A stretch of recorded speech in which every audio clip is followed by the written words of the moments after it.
Assalamualaikum warahmatullahi wabarakatuh.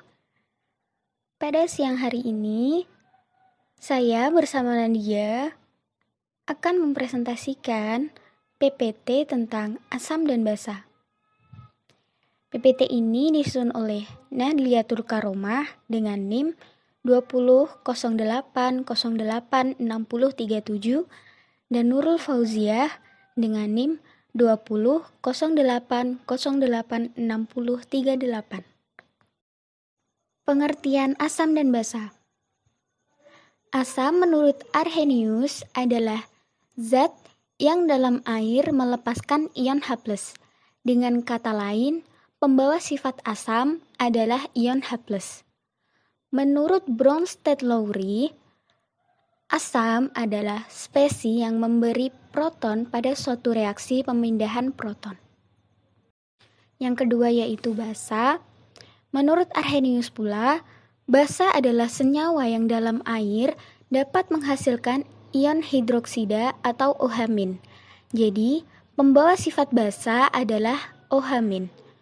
Menurut Bronsted-Lowry, basa adalah spesies yang menerima proton pada suatu reaksi pemindahan proton. Teori asam dan basa. 1. Teori asam dan basa menurut Svante Arrhenius. Arrhenius menemukan molekul-molekul zat elektrolit selalu menghasilkan ion-ion positif dan negatif jika dilarutkan dalam air.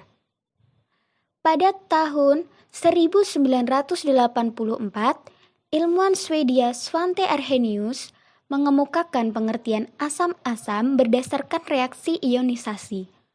Menurut Arrhenius, asam merupakan zat yang jika dilarutkan dalam air menghasilkan ion. Adapun basa merupakan zat yang jika dilarutkan dalam air akan menghasilkan ion. Contoh senyawa asam basa menurut Svante Arrhenius dapat kita lihat pada tabel di bawah ini. Contoh dari senyawa asam yaitu HCl atau asam klorida, HBr atau asam bromida, Hi atau asam iodida, Hf atau asam fluorida, dan S atau asam asetat. Sedangkan contoh dari senyawa basa yaitu NaOH atau natrium hidroksida, KOH atau kalium hidroksida, Mg atau magnesium klorida, kalium hidroksida, dan juga Al atau aluminium hidroksida. 2. Teori asam basa menurut Bronsted-Lowry. Pada tahun 1923, ilmuwan Denmark Johannes Bronsted dan ilmuwan Inggris Thomas Lowry mengemukakan teori asam dan basa berdasarkan serah terima proton. Teori itu yaitu asam adalah donor proton atau ion hidrogen, basa adalah akseptor proton atau ion hidrogen. Pengertian asam dan basa yang dikemukakan oleh Bronsted-Lowry memperbaiki kelemahan teori asam basa dari Arrhenius. Pengertian asam basa Arrhenius hanya berlaku untuk senyawa yang larut dalam pelarut air, karena reaksi ionisasi yang dihasilkan ion dan ion hanya akan terjadi dalam pelarut air. Dalam suatu persamaan reaksi asam basa, berdasarkan teori Bronsted-Lowry, suatu asam dan basa masing-masing mempunyai pasangan-pasangan asam yang disebut basa konjugasi, sedangkan pasangan basa disebut asam konjugasi. 3. Yaitu teori asam basa menurut Lewis. Menurut pandangan ini, bahwa asam adalah struktur yang mempunyai afinitas terhadap pasangan elektron yang diberikan oleh basa, di mana basa tersebut didefinisikan sebagai zat yang mempunyai pasangan elektron yang belum mendapat pemilikan bersama. Lewis juga mengkelompokkan senyawa sebagai asam dan basa menurut kemampuannya melepaskan atau menerima elektron. Menurut Lewis, asam yaitu senyawa yang menerima pasangan elektron. Senyawa dengan elektron valensi kurang dari 8. Basa merupakan senyawa yang mendonorkan pasangan elektron dan mempunyai pasangan elektron bebas. Nitrogen mendonorkan pasangan elektron bebas kepada boron. Pasangan bebas yang didonorkan ditandai dengan tanda panah antara ion nitrogen dan juga boron.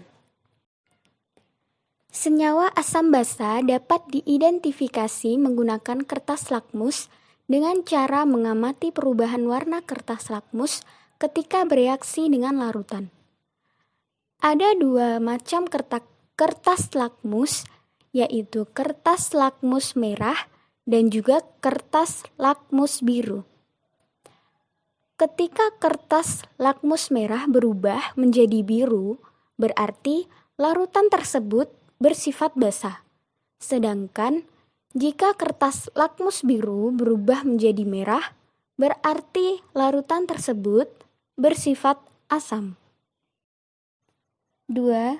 Mengidentifikasi asam basa dengan indikator asam basa. Selain kertas lakmus, kita juga dapat menggunakan indikator asam basa untuk membedakan asam dan basa.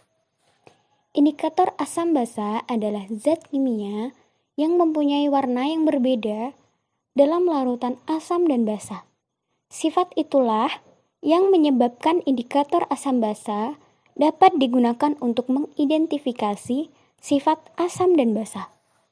Ada beberapa jenis indikator asam basa, di antaranya yaitu phenolphthalein, metil orange, bromotimul biru, metil ungu, bromokresol ungu, fenol merah, timol phthalein, dan metil orange. Jika kita meneteskan larutan asam basa ke dalam larutan tersebut, kita akan melihat perubahan warna larutan indikator. Perubahan warna itu bisa kita lihat pada tabel di bawah ini. 3. Mengidentifikasi asam basa dengan indikator alami. Selain indikator buatan, kamu juga dapat mengidentifikasi senyawa asam dan basa menggunakan indikator alami. Indikator alami tersebut dapat dibuat dari bumbu dapur, bunga, ataupun buah-buahan. Kekuatan asam dan basa. 1. Kekuatan asam. Kekuatan asam dipengaruhi oleh banyaknya ion-ion H+ yang dihasilkan oleh senyawa asam dalam larutannya. Berdasarkan banyak sedikitnya ion H+ yang dihasilkan, larutan asam dibedakan menjadi dua macam, yaitu sebagai berikut. A. Asam kuat. Asam kuat yaitu senyawa asam yang dalam larutannya terion seluruhnya menjadi ion-ionnya. Reaksi ionisasi asam kuat merupakan reaksi yang berkesudahan. Secara umum, ionisasi asam kuat dirumuskan sebagai berikut. B. Asam lemah. Asam lemah yaitu senyawa asam yang dalam larutannya hanya sedikit terionisasi menjadi ion-ionnya. Reaksi ionisasi asam lemah merupakan reaksi kesetimbangan. Secara umum, ionisasi asam lemah valensi 1 dapat dirumuskan sebagai berikut. Ha menjadi H+ dan amin. Rumusnya bisa kita lihat seperti pada PPT. Makin kuat asam, maka reaksi kesetimbangan asam makin condong ke kanan. Akibatnya, bertambahnya Ka bertambah besar. Oleh karena itu, harga Ka merupakan ukuran kekuatan asam. Makin besar Ka, makin kuat asam. 2. Kekuatan basa. Basa kuat. Basa kuat yaitu senyawa basa yang dalam larutannya terion seluruhnya menjadi ion-ionnya. Reaksi ionisasi basa kuat merupakan reaksi berkesudahan. Secara umum, ionisasi basa kuat dirumuskan menjadi MOH kali AA menjadi MX plus AA plus OH min AA. OH- sama dengan X kali MOH atau OH- sama dengan valensi kali M dengan X valensi basa, M konsentrasi basa. Basa lemah. Basa lemah yaitu senyawa basa yang dalam larutannya hanya sedikit terionisasi menjadi ion-ionnya. Reaksi ionisasi basa lemah juga merupakan reaksi kesetimbangan. Secara umum, ionisasi basa lemah ya valensi 1 dapat dirumuskan menjadi MOH AA menjadi M plus AA plus OH min AA atau K M sama dengan M kali OH min per MOH. Maka kuat basa makin kuat basa timbal basa makin condong ke kanan, akibatnya Kb bertambah besar. Oleh karena itu, harga Kb merupakan ukuran kekuatan basa. Makin besar Kb, makin kuat basa. Derajat keasaman. 1. Konsep pH. Untuk menyatakan tingkat atau derajat keasaman suatu larutan pada tahun 1910, seorang ahli dari Denmark, Soren Laurentius Sorensen, memperkenalkan suatu bilangan yang sederhana. Bilangan ini diperoleh dari hasil logaritma konsep H+. Bilangan ini kita kenal dengan skala pH. Harga pH sekitar 1 sampai 14. 2. Pengukuran pH. Untuk menentukan pH suatu larutan dapat dilakukan dengan beberapa cara, antara lain sebagai berikut. Menggunakan beberapa indikator. Indikator adalah asam organik lemah atau bahan organik lemah yang dapat berubah warna pada rentan harga pH tertentu. Harga pH suatu larutan dapat diperkirakan dengan menggunakan trayek pH indikator. Indikator memiliki trayek perubahan warna yang berbeda-beda. Dengan demikian, dari uji larutan dengan beberapa indikator akan diperoleh daerah irisan pH larutan. 2. Penggunaan indikator universal. 1. Warna indikator universal merah, pH-nya 8. Warna indikator universalnya biru. 2. Merah lebih muda. Warna indikator universal, pH-nya 9. Warna indikator universalnya biru muda. 3. Warna indikator universal merah muda, pH-nya 10. Warna indikator universalnya ungu sangat muda. 4. Merah jingga, pH-nya 11. Warna indikator universalnya ungu muda.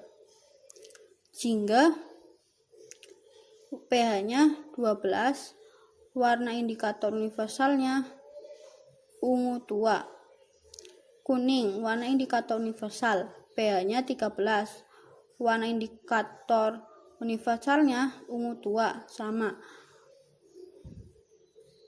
Hijau, warna indikator, pH-nya 14. Warna indikator universalnya ungu tua. 3. Menggunakan pH meter.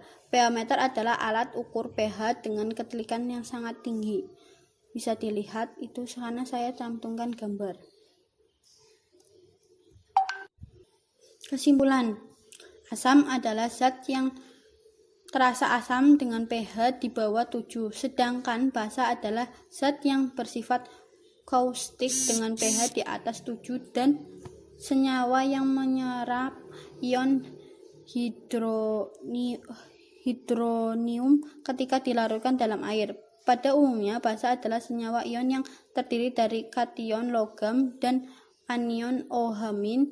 Nama senyawa basa sama dengan nama kationnya yang diikuti oleh hidroksida.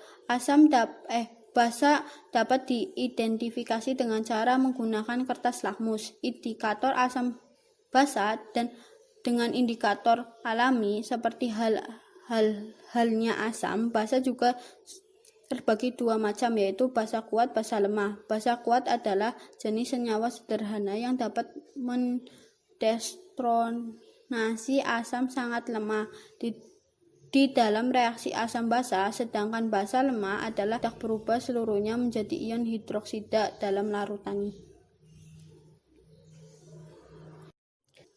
Oke, terima kasih atas perhatiannya. Kurang lebihnya saya dan Nurul Fauzia minta maaf. Jika ada kurang-kurang mohon dimaafkan. Terima kasih. Wassalamualaikum warahmatullahi wabarakatuh.